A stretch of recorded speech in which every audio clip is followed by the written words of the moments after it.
The hunt. To seek out. To search for.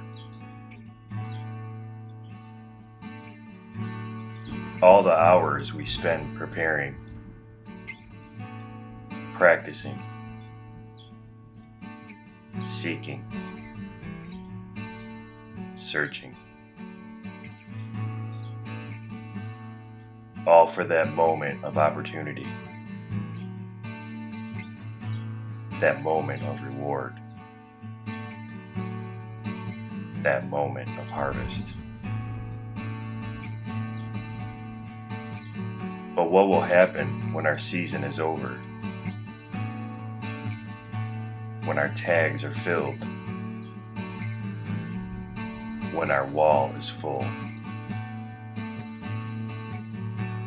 When our once vibrant bodies can no longer climb the ladder or pull back the bow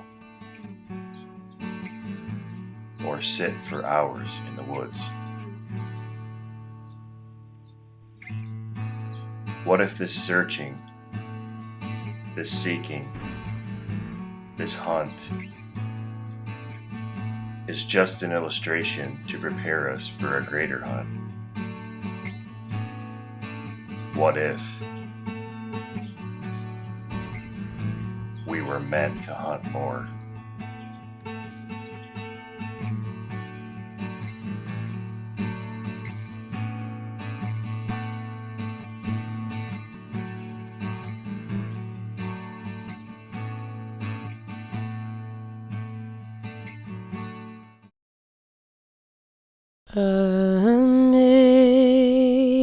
Amazing grace, how sweet the sound that saved a wretch like me.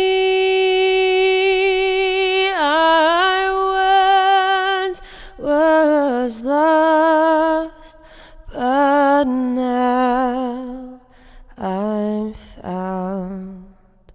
Was blind, but now I see. Everyone makes mistakes. It's not a matter of if we will make mistakes. It's a matter of how we will respond when we miss the mark. James and I made several mistakes on our trip to Kansas this year. One of our mistakes was because of bad judgment and getting impatient. Well, I'm kicking myself in the butt right now because I shouldn't say I want to blame it on someone else, but I can't. We moved to the other side of the field because we weren't seeing any toms. We were seeing some birds, but they weren't coming through there. And so we just got sat down and we've been here probably maybe 30, 40 minutes. And James just got a hold of me and let me know that there was a huge tom that came from where we were set up this morning. Came out into their field strutting with a couple of hens, and they just turned and went back toward the field we were in this morning. It's disappointing. James made another mistake. This time it wasn't because of getting impatient or having bad judgment. He actually did everything right, except he missed the mark.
perfect plan and a perfect setup, and I think I just blew it. I don't know how I missed that bird. Even though there is a difference between making a mistake out of bad judgment and making an honest mistake given it everything that we have, every mistake still has consequences.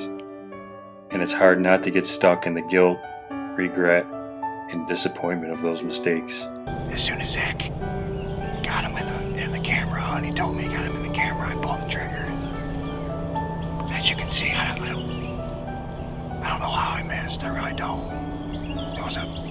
I had a perfect wide open shot. It stinks bad. It stinks, but that's turkey hunting. As bad as it hurts. That is turkey hunting. I guess it happens to everybody, but it's happened to me many times. I just hate when it happens. I've been hunting turkeys for years, and man. What we fail to realize is that God created us human, and He already knew we would make mistakes. And even though sometimes we wonder why God would help us out of the mess we have created from the consequences of our sin, He had a plan all along to work our mistakes out for the good if we would accept His grace, learn from our mistakes, and trust that He has a plan. You can't take a turkey, you can't take a beard and spurs with you to heaven anyways. I mean, it's just like life. Many times in our life, you work so hard to come up with a game plan and to get things done, and things just don't work out in the end. It's the way it is sometimes, but God's still good, and He works out everything for the good of those who love Him. What James didn't realize was that God already had a plan to work out His mistake for our good that day. Behind the scenes, on the other side of the woods, God used James' mistake for my benefit, as his misses pushed some turkeys right to me and gave me a chance to harvest a bird for us.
I just did the interview not 10 seconds ago, and we were heading over to Chad, and we just heard a gunshot.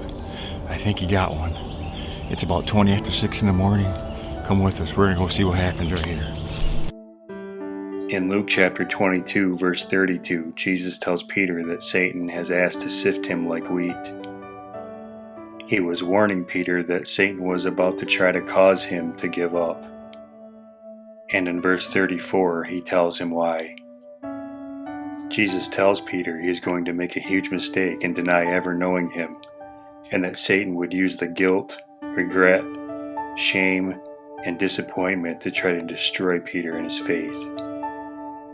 Then Jesus tells Peter he has prayed for him, and he doesn't say that he has prayed that Peter doesn't make the mistake, but that his faith wouldn't fail and that he wouldn't give up. Jesus knows we will make mistakes, and His will is that we ask forgiveness learn from our mistakes, and not only trust that He has a plan to work it out for our good, but as He told Peter in verse 32, to strengthen others by helping them to learn from our mistakes also. This is amazing grace. I always say thank you, Jesus, when I harvest a bird, so now I'll say thank you, Jesus, even when I miss. 'Twas grace that taught my heart to fear, and grace my fears relieved.